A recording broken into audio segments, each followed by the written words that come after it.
again and again publicly that Secretary Rollins is the best USDA secretary in history.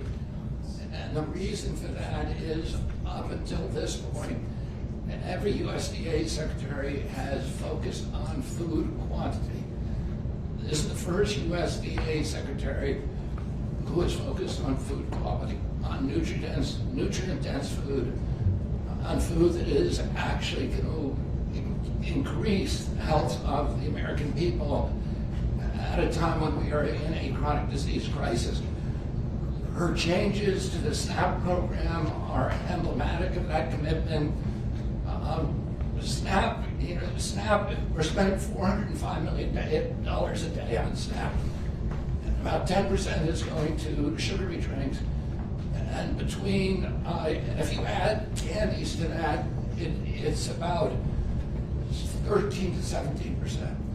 And we all believe in free choice. We live in a democracy. People can make their own choice about what they're going to buy and what they're not going to buy. If you want to buy a sugary soda, you ought to be able to do that. But the U.S. taxpayer should not pay for it. The U.S. taxpayer should not be paying to feed kids foods, the poorest kids in our country, with foods that are going to give them diabetes. And then my agency ends up through Medicaid and Medicare paying for those injuries. We're going to put an end to that, and we're doing it step by step, state by state. I'm also working with Secretary Rollins on the dietary guidelines, which should come out next month. The they're coming out, I think it's at the end of September, 3 months ahead of schedule. And the dietary guidelines that we inherited from the Biden administration were 453 pages long. They were driven by the same commercial impulses that put Fruit Loops at the top of the food pyramid. And they were incomprehensible. And we are going to release dietary guidelines that are 4 or 5 or 6 pages long, that are understandable, that are simple, and will allow people to make good choices about their food. They will drive changes in the school lunch program, in prison lunches, in military food, and they will begin to change America almost immediately.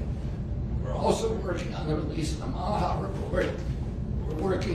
Brooke especially has been adamant about the issue that we need to keep farmers as partners in the MAHA movement if we're going to have nutrient-dense food.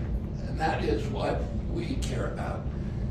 We've had over 130 meetings with farmers to understand their concerns, to learn from them, and to understand how we can help them transition towards more and more nutrient-dense food.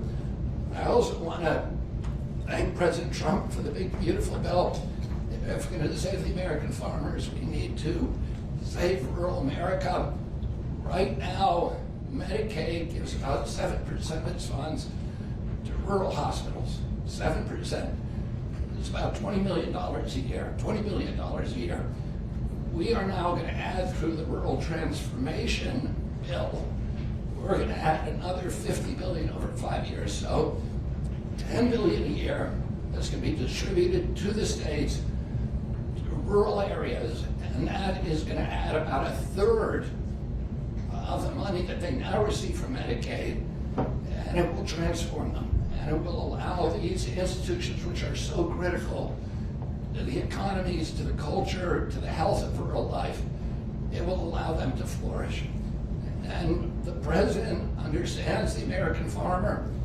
He did more during his first term to save American farmers than any other president. And we are going to continue that tradition. So thank you very much for your leadership, Secretary Rollins.